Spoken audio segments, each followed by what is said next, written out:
Au nom du Père et du Fils et du Saint-Esprit. Amen.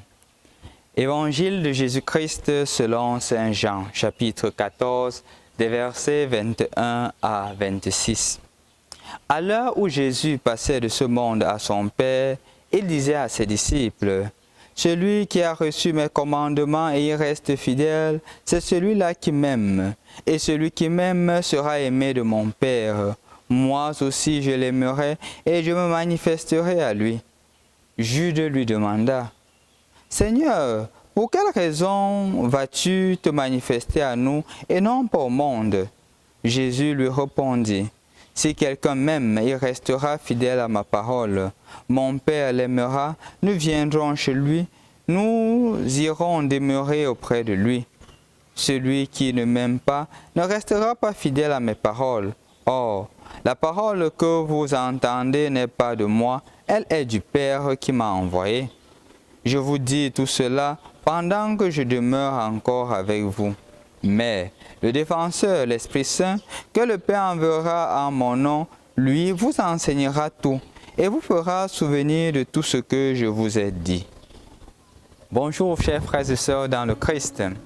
Rendu à la 5e semaine du temps de Pâques, comme nous l'avons écouté, les lectures tendent justement vers la Pentecôte, l'Ascension et la Pentecôte. Et donc, il n'est pas surprenant que de plus en plus nous écoutions les lectures qui parlent de l'Esprit Saint et qui parlent justement du défenseur. Jésus le dit justement, comme il est en train de partir, il ne nous laissera pas seuls.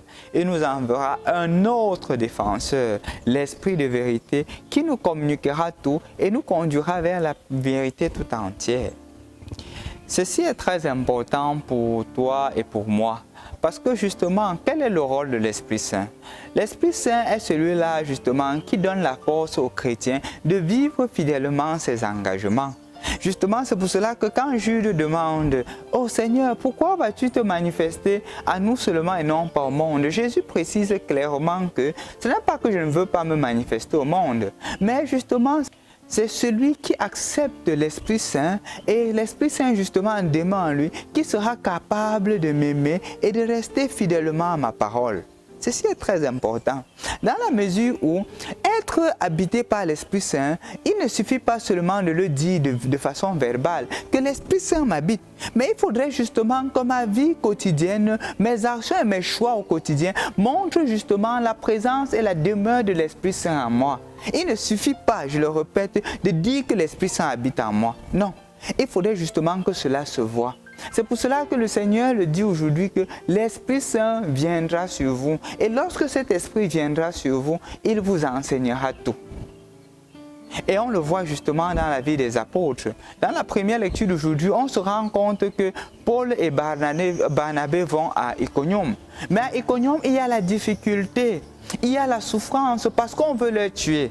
Et qu'est-ce qu'ils font? Ils changent de direction. Ils vont ailleurs. Et ailleurs, justement, ils continuent à annoncer la parole de Dieu. Ils ne se disent pas que, non, vraiment, si ces gens-là ne nous aiment pas, on se décourage, on ne continue plus la mission. C'est même quel genre de mission où il n'y a que les difficultés. Non. Justement parce qu'ils sont habités par l'amour de Dieu et ils voudraient justement que cet amour qui les a transformés, cet amour qui les a touchés au plus profond de leur être, soit partagé aux autres. Quand une personne refuse, ils vont ailleurs.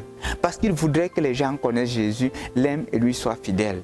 Donc mon frère, ma soeur, aujourd'hui aussi le Seigneur t'appelle. Si tu as reçu l'Esprit de Dieu, justement il faudrait que la difficulté ne soit pas un moyen pour que tu te décourages, mais ce soit justement un moyen pour que tu continues davantage ta mission comme pour les Barnabés. Si on ne t'accepte pas ici, va ailleurs, mais reste fidèle à la logique du Christ. Parce que ce n'est pas toi qui vis, c'est le Christ qui vient en toi.